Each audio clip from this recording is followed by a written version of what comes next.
الذين آتيناهم الكتاب يتلونه حق تلاوته أولئك يؤمنون به. بسم الله الرحمن الرحيم والصلاة والسلام على أشرف المرسلين. الحمد لله رب العالمين.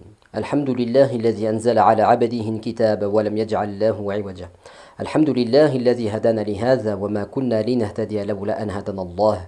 رب اشرح لي صدري ويسر لي أمري واحلل عقدة من لساني يفقهوا قولي. أما بعد, assalamu alaikum wa rahmatullahi wa barakatuh. Et bienvenue dans cette première vidéo, cette première leçon du premier module des cours de Tajwid en ligne de Mon Coran et moi. Alors, dans le cadre de ce premier module, on va s'arrêter un temps soit peu dans la définition des notions et des concepts. Pourquoi est-ce qu'on va devoir s'arrêter un moment sur la définition des notions et des concepts? Parce que, comme dans toute science, nous utilisons une certaine terminologie, nous utilisons un certain vocabulaire. Et pour qu'on puisse s'entendre justement sur ce que l'on veut signifier par ce vocabulaire, il va falloir que l'on s'entende sur les définitions. Il s'agit en fait d'une étape primordiale à toute science. Et c'est également le cas dans les sciences profanes, que ce soit en sociologie, psychologie.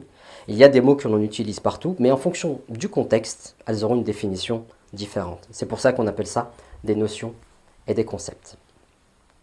Alors, on va voir plus en détail dans les vidéos à venir ce qu'il en est, mais elles vont se décliner de la manière suivante.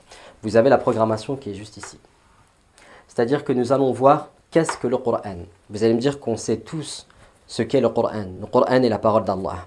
Or, on verra ensemble que ce n'est pas suffisant en fait de dire que le Coran est la parole d'Allah. Car il y a également d'autres livres qui sont aussi considérés comme étant la parole d'Allah. Mais qu'est-ce qui différencie le Coran de ces autres livres? C'est ce que l'on verra par le biais de cette définition.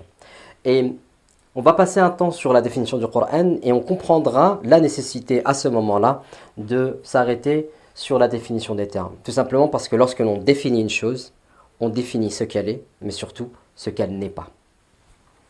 On va également définir dans un second temps une notion qui sera abordée par la définition du Coran qui est la notion de tawatur. Ensuite, on s'arrêtera également sur la terminologie du mot tajwid. Que signifie le tajwid? D'où vient le mot tajwid? On s'arrêtera ensuite dans un troisième temps sur la notion d'al-lahn et on verra ce qu'est le nahn en temps voulu.